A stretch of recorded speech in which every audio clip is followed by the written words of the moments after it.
Kami bersyukur karena kami punya Allah yang setia. Kami bersyukur karena Engkau tidak pernah beranjak dari hidup kami. Kami bersyukur karena setiap kali kami menemukan Engkau selalu ada buat kami. Dan malam ini kami juga percaya Engkau mau berbicara kepada kami, mau mengajar kami. Kami percaya Engkau sudah ada di tempat ini, hadir bersama-sama dengan kami. Mari Roh Kudus nyatakan pewahyuan-Mu. Biar hikmat yang daripadamu turun atas kami. Supaya kami terus belajar. Kami terus berlatih untuk menjadi serupa dengan Engkau. Terima kasih Bapa. Nyatakan setiap kehendak-Mu atas kami. Dalam nama Tuhan Yesus. Mari sama-sama kita katakan amin. Shalom saudara-saudara. Bersyukur kita boleh ada di tempat ini. Kita saat ini mau belajar menang dari kesukaran. Ada begitu banyak orang bertemu dengan saya, terutama karena panggilan pelayanan saya itu di sekolah. Saya renungin aja ya, gak ada satu orang pun yang cerita sama saya tentang sesuatu yang menyenangkan. Keberhasilan, kesuksesan, gak ada. Entah karena takut dapat uang sekolah mahal, tapi semuanya cerita selalu kesukaran, kesulitan. Semua mesti cerita yang jadi kambing hitamnya itu pandemi. Gara-gara pandemi sih, gara-gara pandemi hampir semua selalu yang jadi masalah pandemi. Padahal selama pandemi itu ada orang-orang yang juga diberkati. Contohnya Yong jual sepeda, nah, diberkati toh. Karena begitu pandemi banyak orang naik sepeda. Nah, ada banyak orang yang sebenarnya juga diberkati, tapi entah bagaimana suka sekali cerita tentang kesukaran. Nah, apalagi beritanya memang masa depan, masa kegelapan. Wah, tambah cerita lagi yang sukar-sukar. Tapi mari kita belajar bagaimana kita bersikap supaya kesukaran itu menyingkir dari hidup kita. Pasti semua mau ya, apalagi kalau ceritanya di Gracia. Pasti mau semua, jangan di sekolah. Kalau di sekolah supaya kesukarannya hilang, diem. Biasanya karena takut kalau kesukaran hilang pasti nanti uang sekolahnya naik. 2 Timotius 3 ayat 1 dikatakan demikian. Ketahuilah bahwa pada hari-hari terakhir akan datang masa yang sukar. Jadi ini Alkitab memang sudah menulis bahwa pada hari-hari terakhir. Kapan itu hari-hari terakhir? Ya masa-masa ini. Akhir daripada akhir zaman yang sedang kita hidupi itu adalah hari-hari terakhir. Dan dikatakan di sini oleh Paulus kepada Timotius, ketahuilah bahwa pada hari-hari terakhir akan datang masa yang sukar. Jadi jangan berharap bahwa masa yang akan datang ini menjadi masa yang lebih mudah dan enak. Karena Alkitab yang bilang memang masa yang sukar. Tapi kita tahu puji-pujian tadi ya dikatakan bahwa kita punya Allah yang besar. Kalau kita bersepakat dengan Dia, maka kita akan dapat perkara-perkara yang ajaib. Nah, ada satu ayat yang perlu kita pegang. Amsal 11. Kita baca ayat 8 bagian A yang warnanya kuning itu ya. Orang benar diselamatkan dari kesukaran. Hari-hari ini adalah masa yang sukar. Tapi kita bersyukur kita sebagai anak Tuhan, kita punya janji yang mengatakan bahwa orang benar diselamatkan dari kesukaran. Kita memang tinggal di zaman yang sukar. Tetapi kita adalah orang-orang yang dipilih untuk terima satu janji Tuhan. bahwa kita bisa diselamatkan dari kesukaran. Kita bisa diselamatkan dari kesukaran, tapi kita mesti baca depannya. Orang benar diselamatkan dari kesukaran. Kalau yang nggak benar, kira-kira diselamatkan nggak? Enggak. Jadi janji Tuhan ada, tapi kita harus kedapatan sebagai orang benar.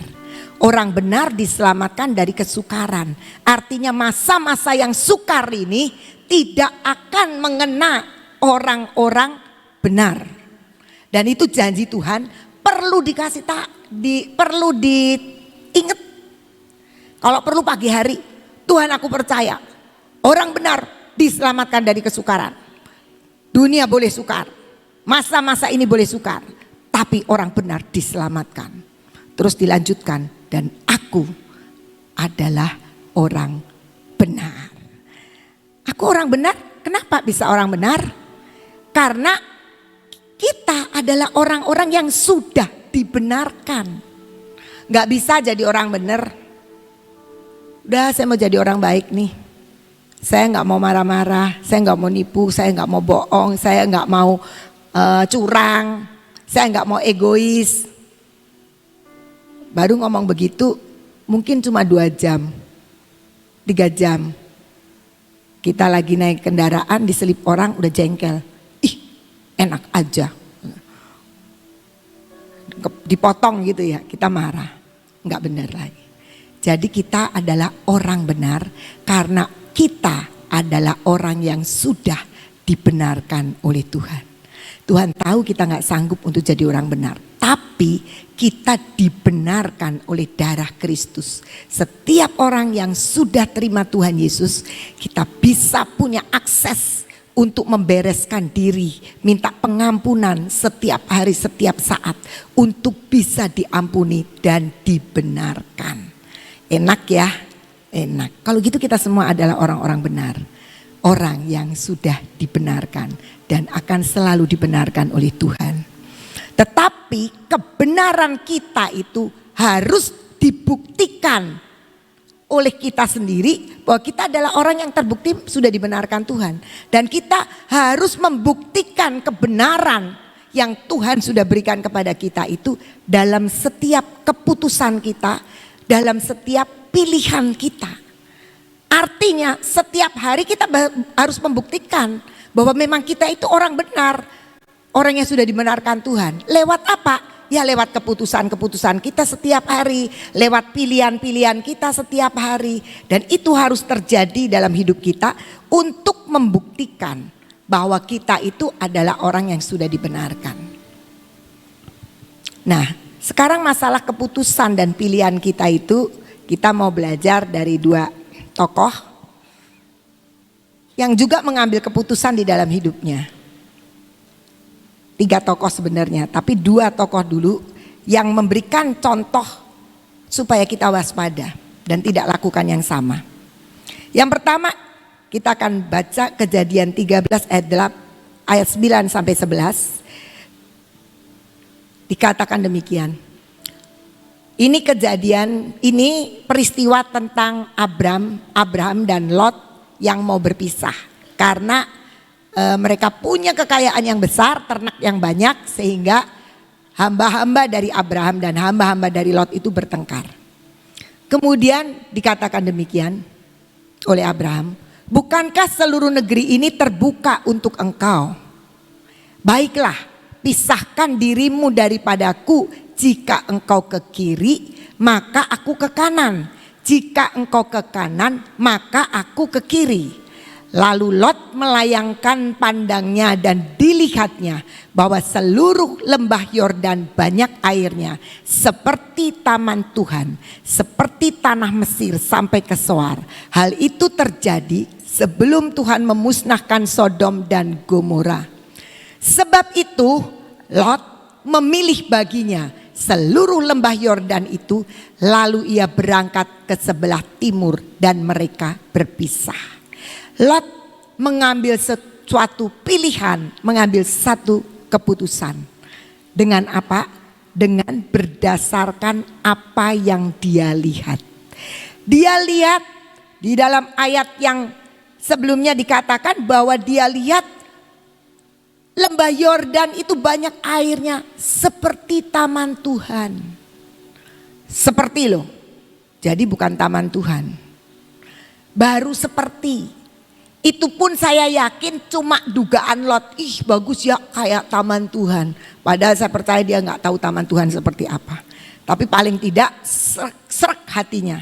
Karena banyak airnya, banyak tempat taman-taman yang bisa dipakai untuk ternak-ternaknya mendapat makanan. Pilihan Lot adalah berdasarkan apa yang dia lihat.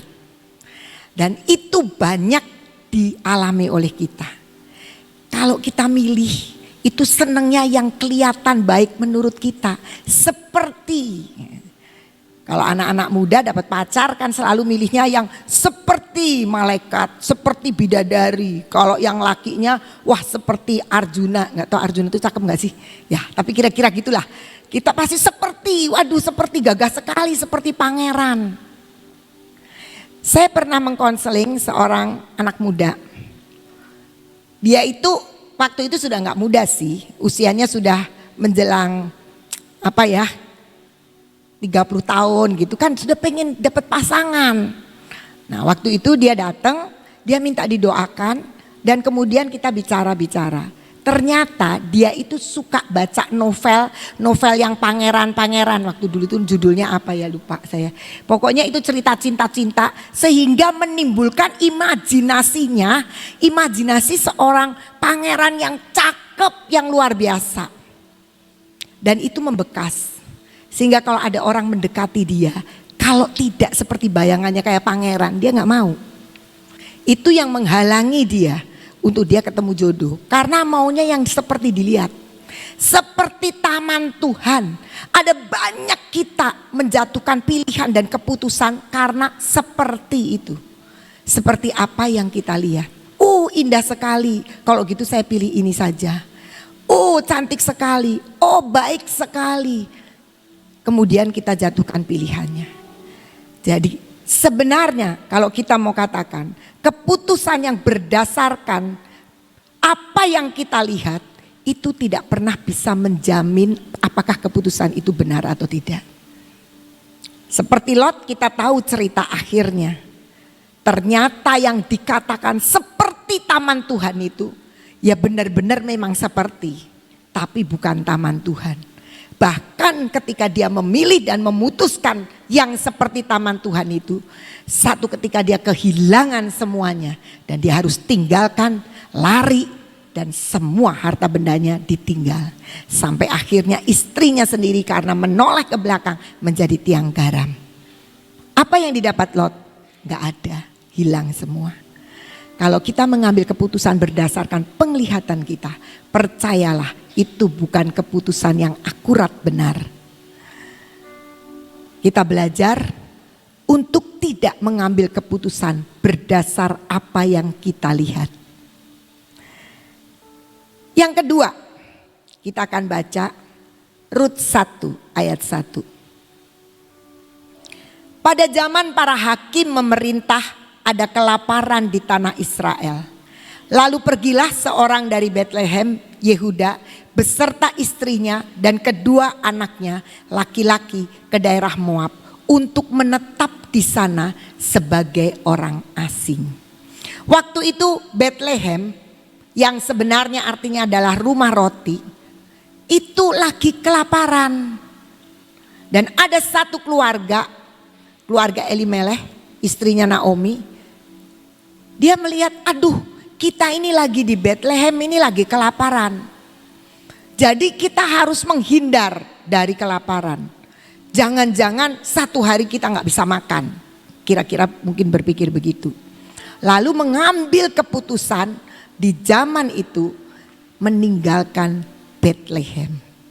Pergi kemana? Ke daerah Moab untuk menetap di sana. Artinya apa? Sebenarnya ini kalau kita lihat keputusan yang berdasarkan keadaan atau situasi. Jadi kita lagi lihat, wah situasinya nggak enak nih. Kalau gitu saya tinggalin aja. Mungkin kita pernah tahu di tahun 98 krisis moneter yang terjadi kerusuhan luar biasa di Jakarta. Ada begitu banyak orang-orang lari ke luar negeri. Kenapa? Ya takut di sini. Padahal kita-kita yang tinggal di sini hidup juga ya sampai sekarang. Tapi ada begitu banyak orang mengambil keputusan untuk mengambil keputusan atau pilihannya karena situasi dan keadaan. Saya pernah bertemu waktu itu saya pergi ke Vancouver dan saya bertemu dengan seorang dokter di sana yang dari Indonesia, dia pindah ke sana karena peristiwa tahun 98 itu. Dia dokter spesialis, dia lulusan S3.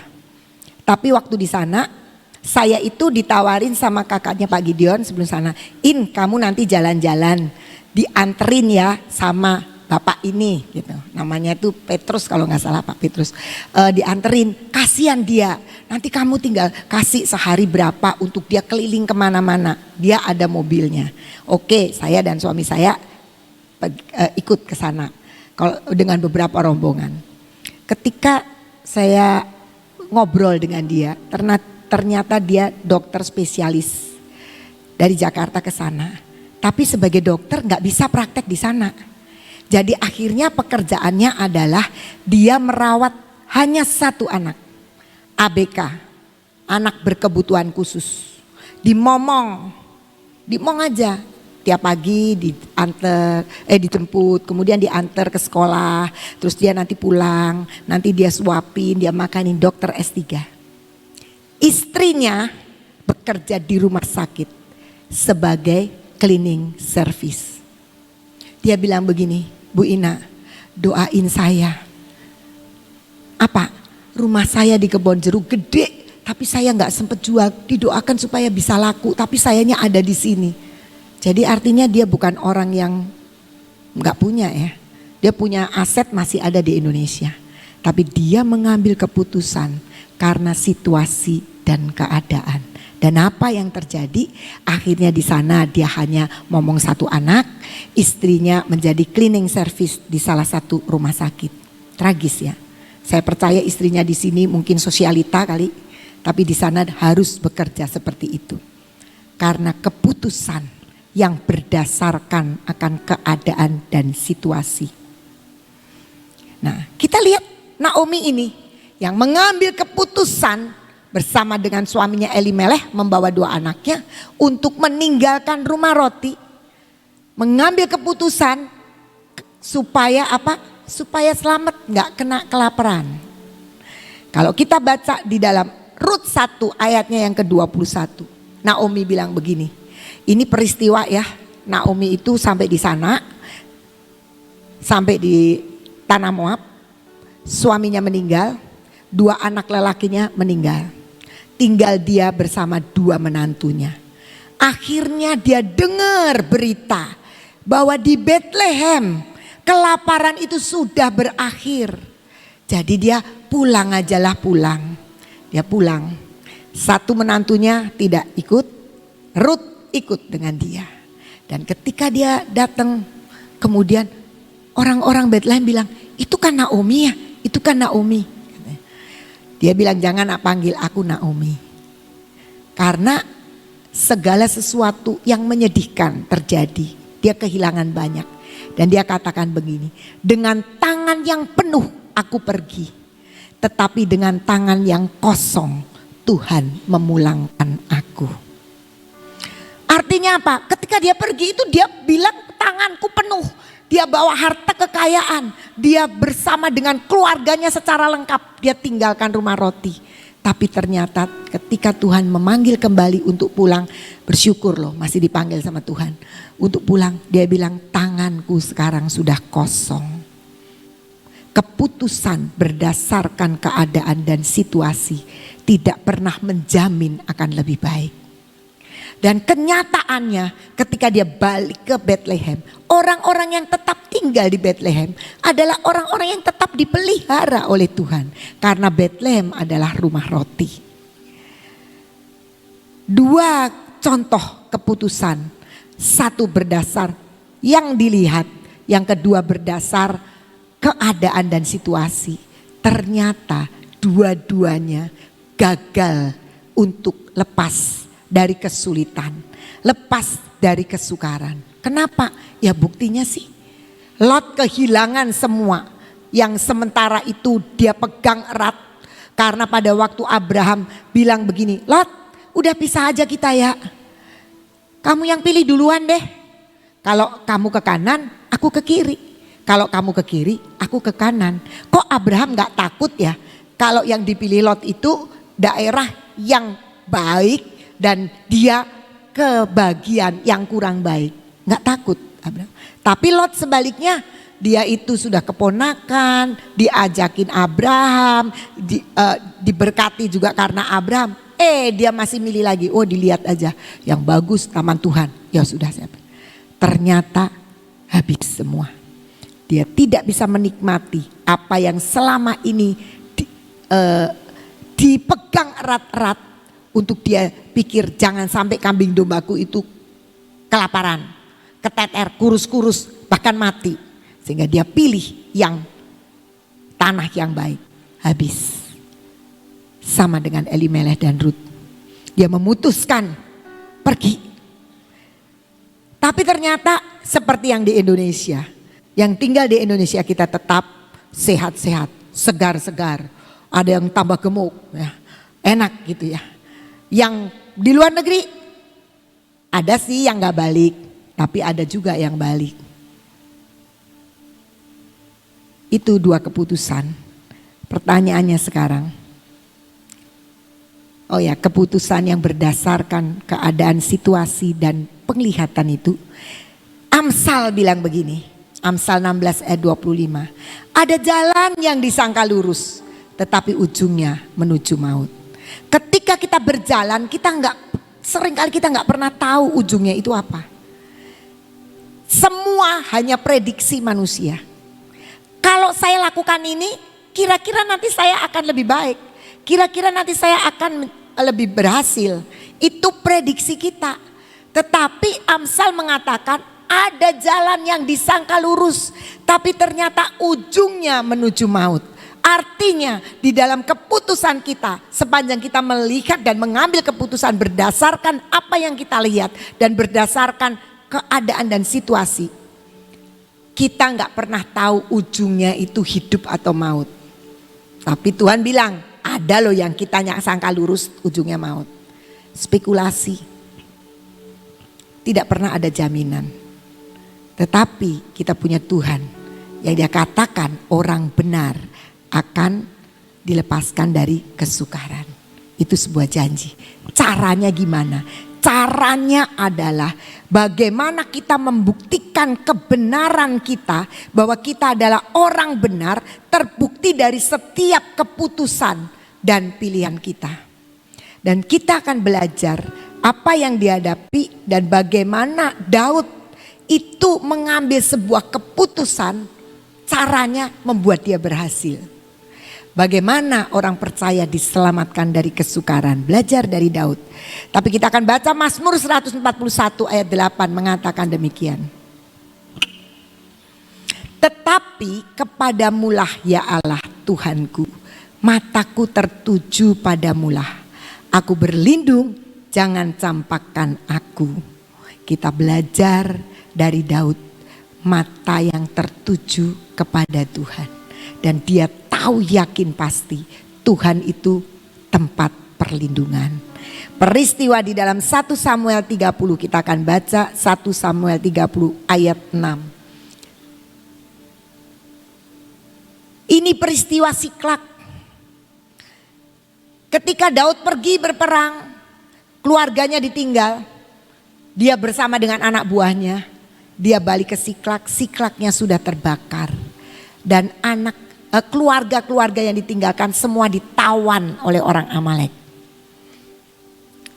Balik ke situ, semua anak buahnya nangis semua, termasuk Daud. Karena dua istri Daud pun gak ada, ditawan bersama dengan anak-anaknya. Jadi sedih bareng-bareng sebenarnya. Tapi anak buahnya ini kan bekas preman ya. Anak buahnya Daud ini pelarian-pelarian juga. Jadi sifat-sifatnya ya tetap ada. Dia nyalain Daud.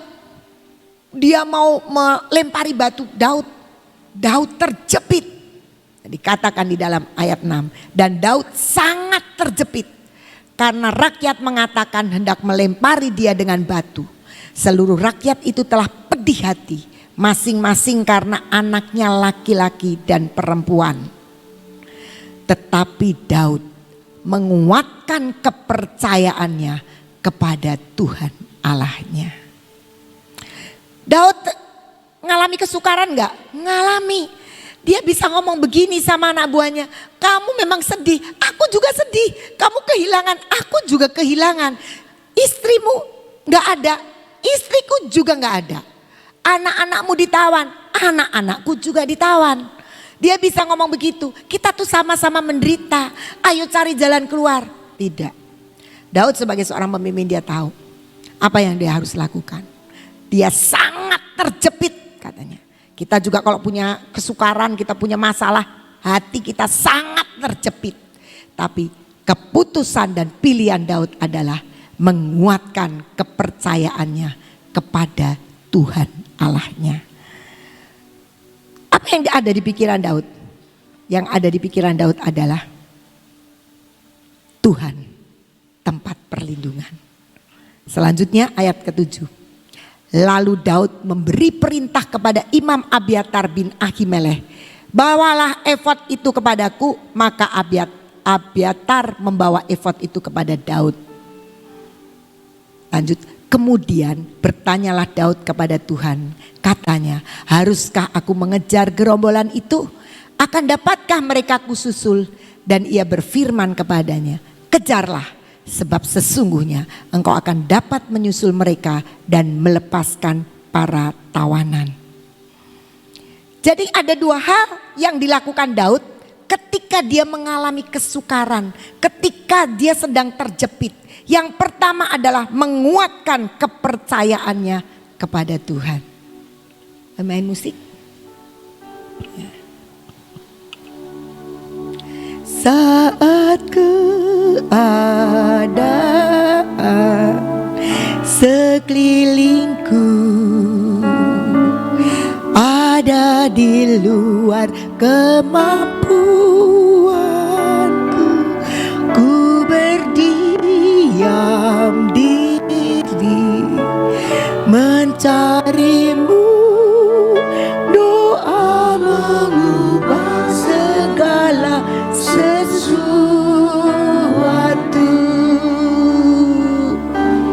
Saat kenyataan di depanku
kemampuanku.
Yang di depan kita, di sekeliling kita itu di luar kemampuan kita.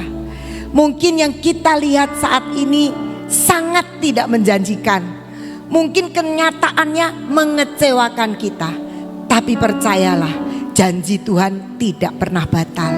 Dia katakan setiap orang benar, dia akan dilepaskan, diluputkan dari kesukaran. Caranya, doa orang benar bila dengan yakin didoakan, sangat besar kuasanya. Kita tahu bagaimana Daud terjepit saat itu. Dia bisa saja lari sendiri, gak usah ngurusin, sama-sama susah. Kenapa dia sekarang yang dituntut? Karena dia seorang pemimpin. Tapi Daud mengambil sebuah keputusan yang paling tepat, yaitu menguatkan kepercayaannya kepada Tuhan. Gimana sih caranya menguatkan kepercayaan? Baca firman, berdoa, praise and worship. Itu terus menguatkan kepercayaan kita. Ketika kemudian kita melihat bahwa keadaan sekeliling kita itu kita tidak mampu untuk mengatasinya, tapi waktu kita datang berdoa, maka Tuhan yang akan beracara. Ada begitu banyak hal di dalam kehidupan kita Mari kita buktikan bahwa Tuhan kita itu ada buat kita. Dia sudah mati di atas kayu salib. Buat siapa? Buat kita. Masa semua yang termahal, yang terbesar sudah diberikan. Urusan kita itu urusan remeh-temeh di depan Tuhan. Tapi Tuhan bilang, yang lepas dari kesukaran adalah orang benar. Dan yang Tuhan mau nyatakan dan yang Tuhan memang akan nyatakan adalah ketika kita dituntun untuk mengambil keputusan dan pilihan seperti yang Tuhan mau. Ketika kita dalam kesesakan seperti Daud, menguatkan diri, menguatkan iman percayanya kepada Tuhan. Caranya ada begitu banyak orang kalau punya kesulitan dia marah sama Tuhan, malah ninggalin Tuhan. Udah gak Tuhan-Tuhanan, udah gak PW-PW, udah gak usah baca Alkitab, doa-doa percuma. Siapa yang bisa nolong kalau bukan Tuhan? Jadi ketika kita dalam kesulitan, mari kejar Tuhan. Kuatkan iman kepercayaan kita kepada Tuhan. Ini peristiwa selalu saya ingat. Berapa kali mungkin saya sudah cerita di tempat ini.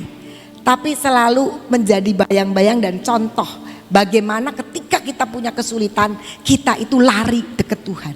Karena begitu banyak orang punya kesulitan, dia datangnya kepada manusia, kepada temannya, cerita, ditolong juga enggak. Malah kemudian digosipin barangkali. Tapi ada peristiwa lucu, ini peristiwa anak kecil. Dulu ini anaknya Pak Gideon masih kecil. Saya udah pernah cerita di sini. 2 perempuan laki. Yang laki ini yang kecil suka ngerebutin punya cicinya. Kalau makan apa-apa begitu ada cepet-cepet dilahap dulu supaya cicinya dapatnya sedikit. Jadi satu ketika kami ini sedang bertamu di emak mertua saya gitu, bersama-sama keluarga Pak Gideon dan keluarga kami. Terjadilah rebutan begitu. Jadi kemudian si dedeknya yang salah nih, karena dedeknya selalu mau ngerebut. Nah, kemudian Pak Gideon bilang gini, nanti ya Niko, nanti di rumah. Kan malu, ini di rumahnya orang. Jadi papinya bilang, Dek, kamu nakal, kenapa ngerebut? Tapi kan di rumah orang. Nanti ya di rumah. Rupanya anak ini gak tenang. Nanti di rumah dia pasti tahu kena pukul pantatnya, kena dimarahin, tapi nanti kan. Anak ini bilang, papi, dia tambah deket. Dia tidak lari ke maminya, dia tidak lari ke saya, tantenya, atau dia tidak lari ke suami saya, omnya, enggak. Dia lari ke papinya yang bilang, nanti ya Niko, nanti katanya. Dia pegang kakinya waktu itu dia masih kecil. Papi, dia tahu kalau dia mau dipukul pantatnya.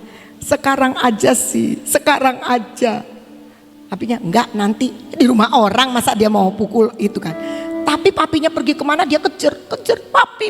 Dia sedang mengalami kesukaran, dia sedang mengalami pergumulan. Yang dia datangi siapa? Orang yang mampu untuk mengampuni dia. Jadi akhirnya papinya, ya sudah sini pantatnya tup gitu. Nah, di rumah orang kan jadinya pelan aja gitu kan. Tapi di situ saya belajar. Kita terhadap Tuhan juga begitu. Mari ketika kita punya pergumulan, punya kesalahan pun yang kita sudah lakukan, lari dekati dia. Kalaupun Tuhan sepertinya tidak mengabaikan kita, ayo tetap lari, kejar dia. Sebab kasih setianya itu besar buat kita. Anaknya Pak Gideon, Niko, tahu kalau papinya ini gak bakal mencelakai dia. Karena itu dia, ayo papi, sekarang saja. Terus dia sodorin pantatnya, tepuk-tepuk aja sama papinya. Itu gambaran kita dengan Tuhan. Tuhan kita seperti itu. Walaupun mungkin kita sedang dalam terjepit, gak kelihatan. Sepertinya keadaan sekeliling kita itu gak bisa nolong kita. Gak apa-apa. Karena kita punya Tuhan. Seperti Daud menguatkan kepercayaannya kepada Tuhan. Di dalam segala persoalan kita, kuatkan kepercayaan kita kepada Tuhan. Yesus mendengar lebih dari yang ku doakan.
berdoa, kita sudah datang, kita sudah baca Alkitab, mungkin kita sudah ikut PW, tapi rasanya kok saya sudah deketin Tuhan, kok sepertinya Tuhan itu tidak bergerak apa-apa. Jangan pernah meragukan Tuhan, karena Dia bergerak dalam waktunya. Dia ingin membuat kita matang, sehingga apa yang ketika Dia berkati kita, ketika Dia jawab doa kita, kita adalah orang yang sudah siap. Bahkan Tuhan itu akan memberikan lebih dari yang kita doakan. Kita berdoa kadang-kadang ya, kalau orang lagi punya persoalan gak bisa nyusun kalimat, udahlah bisa nyodorin hati aja. Saya kalau lagi bergumul kadang-kadang saya cuma bilang, Tuhan Engkau tahu hatiku. Dan ngomong-ngomong kayaknya kalimat ini tidak bisa mewakili pergumulan yang sedang kita hadapi. Rasanya bahasanya itu terlalu terbatas. Tapi ternyata kita punya Yesus yang bisa mendengar doa lebih dari yang kita doakan. Dan kita punya Yesus yang bisa menjawab lebih daripada yang kita harapkan. Saya tidak pernah berharap seperti sekarang ini. Hidup begitu diberkati, hidup begitu bisa kenal Tuhan yang baik, hidup bisa merasakan kasih Tuhan dan keajaiban. Barangkali sama, semua Ibu Nani bersama semua tim tidak pernah berpikir ada taman Tuhan di tempat ini. Sampai begitu banyak orang-orang dari luar kota, dari luar negeri berdatangan. Tidak pernah kita pikir. Kita hanya berdoa bagaimana bisa jadi berkat buat kota, buat bangsa. Kita hanya berdoa bagaimana kita bisa mengerjakan apa yang Tuhan mau. Ketika Tuhan bangun gedung ini, sebelumnya di rumah Ibu Nani, kemudian dipindah untuk dapat pinjaman di gereja GBI. Kita tidak pernah terpikir tiba-tiba Tuhan berikan gedung yang sebesar ini. Kita tidak pernah bermimpi tiba-tiba ada radio. Kemudian ada sekolah, nggak pernah, karena Tuhan memang memberi lebih dari yang kita harapkan, lebih dari yang kita bisa mimpikan.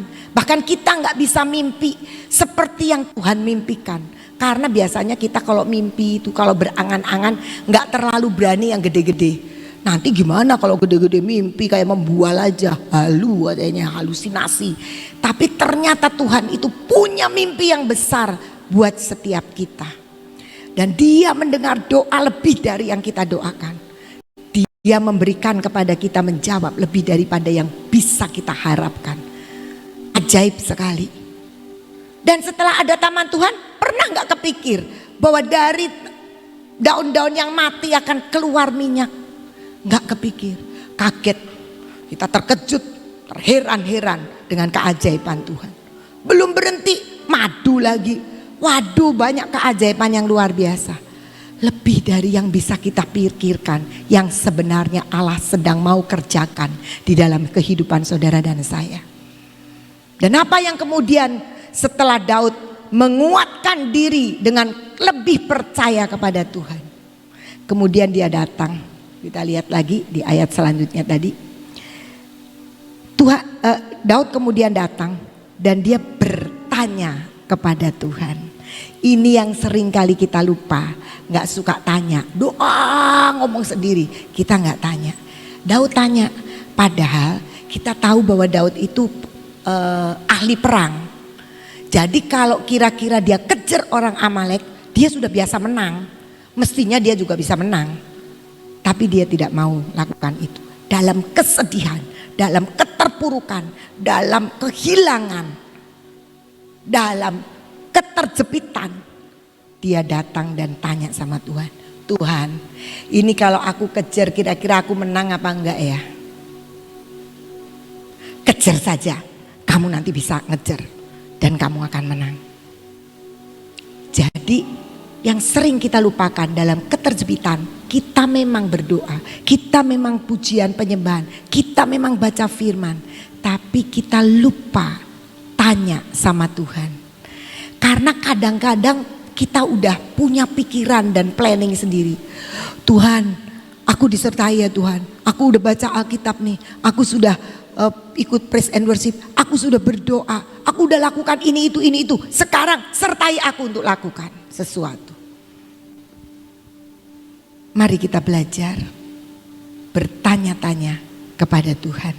Apa yang Tuhan mau di dalam hidup kita. Sekalipun sepertinya kayak gak mungkin. Tapi bagi Tuhan, Dia bisa menuntun kita dari yang tidak mungkin jadi mungkin. Dia bisa membawa kita. Bahkan kalau kita lihat begitu banyak kesaksian di Alkitab. Perang aja, Yosafat perang. Udah kamu diem aja, kamu gak usah perang. Loh Tuhan, jadi siapa yang perang? Kamu puji-pujian aja, nanti musuhnya tarung sendiri. Bagi Tuhan Dia bisa lakukan segala macam. Karena Tuhan kita dikatakan tadi itu Allah yang besar. Dan Dia adalah Tuhan yang bisa kita andalkan. Karena itu kalau kita sudah menguatkan diri dengan kepercayaan, tetap percaya sama Tuhan. Mari tanya, selanjutnya bagianku apa yang harus aku lakukan? Aku diam saja atau aku bisa melihat peka terhadap apa yang Tuhan inginkan? Mungkin ada banyak orang yang saat ini sedang bergumul tentang pekerjaan. Mungkin ada banyak orang yang sedang bergumul tentang utang. Tanya sama Tuhan, apa yang harus dilakukan? Mungkin ada orang yang sedang bergumul tentang keluarga, anak, jodoh dan sebagainya. Mari bertanya-tanya sama Tuhan. Itu membuktikan bahwa kita adalah orang yang hidup di dalam kebenaran. Keputusan kita adalah keputusan Tuhan sendiri.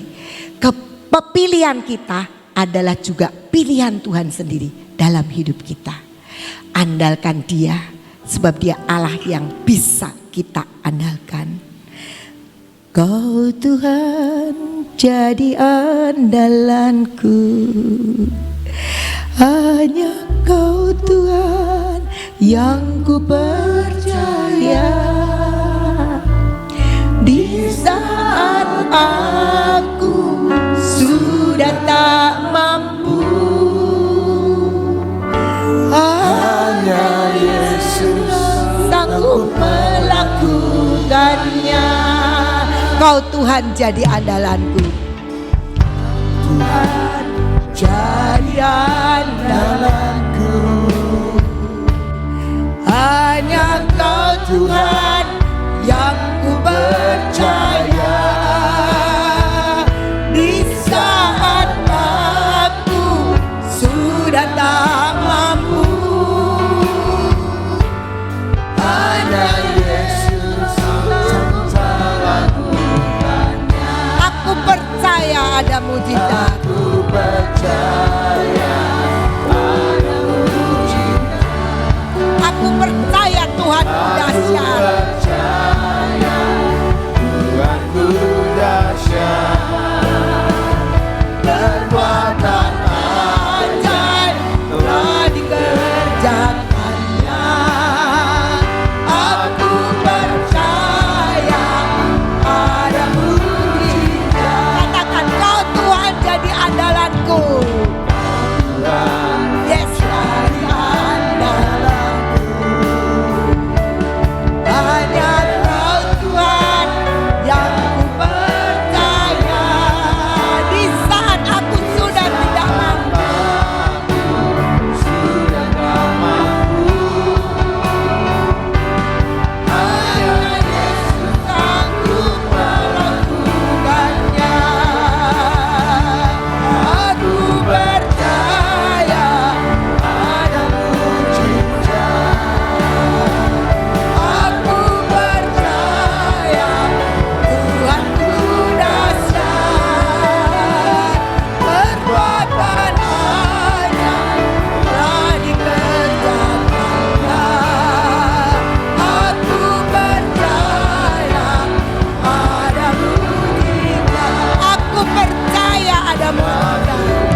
mujizat masih terjadi sampai saat ini?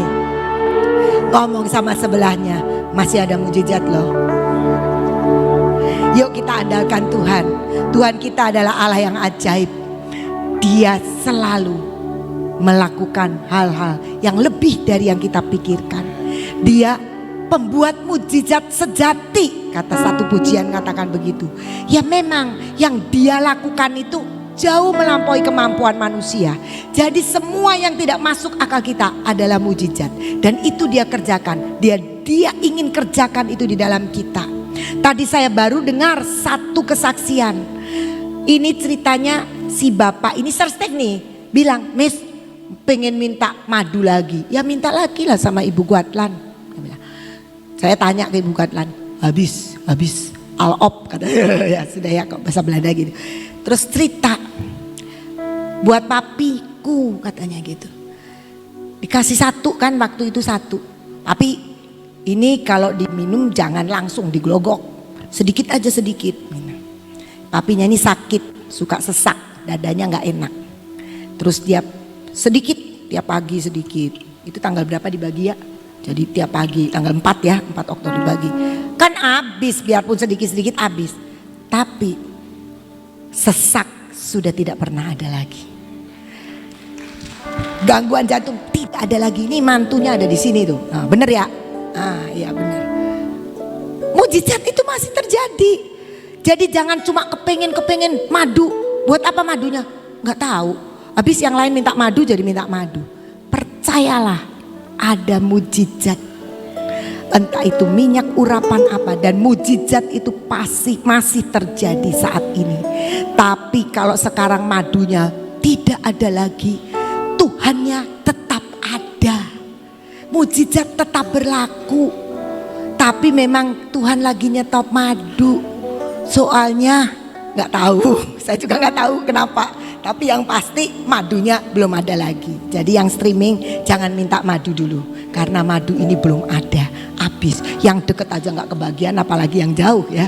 Nah, tapi kita tetap percaya bahwa mujizat itu masih ada.